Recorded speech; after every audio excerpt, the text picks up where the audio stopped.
Good afternoon, this is Chef Ryan, and today we're going to be doing no mixer chocolate chip cookies. So basically we're going to be able to do this old school by hand without any mechanical help at all.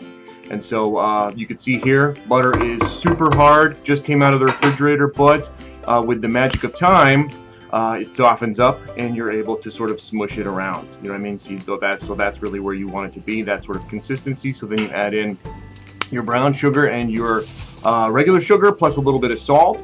And then you're able to use either a large spoon or a rubber spatula or something like that and cream it together. What you're doing here is the creaming method, where you're using the crystals of those sugars to rip a bunch of holes into that butter, make it nice and fluffy and airy. Normally this is where you would want to use your paddle attachment if you were using a stand mixer, but we're doing it old school this time. But once you get it to this stage where it's nice and fluffy, you're going to add in an egg.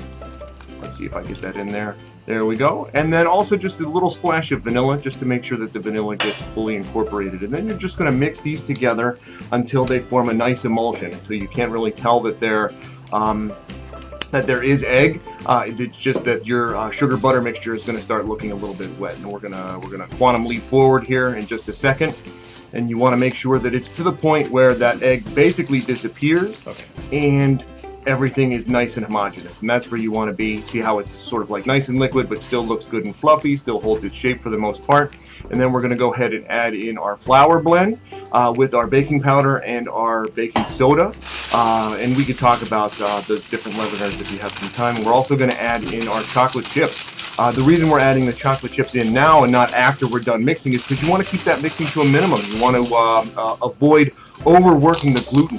Gluten exists in basically in all wheat flour, and if you're making bread, you want to work the gluten, you want to develop gluten as much as you can, but when you're making something nice and tender and soft like a chocolate chip cookie, you want to avoid that. And that's why we wind up using half AP, half cake, because cake flour has less gluten. And so you can see by the time we get here, it's looking a lot more like cookie dough. I'm going to go ahead and scrape off my spatula.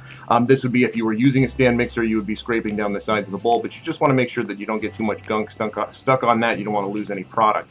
But if you were in a hurry, this could be it. We could start scooping and bake. But I recommend refrigerating this dough for at least an hour in order to give that flour some time to rest and allow the fluids to sort of like fully homogenize through the osmosis process, so that way you wind up with a nice uniform cookie dough. So basically what I'm doing here is I'm just scooping this into a gallon Ziploc bag. If you were doing this sort of like more to scale, you would just wrap the whole bowl in plastic. But this has gotten to rest for an hour. You're going to get it out of the bag and just start scooping it. I use a hand scoop.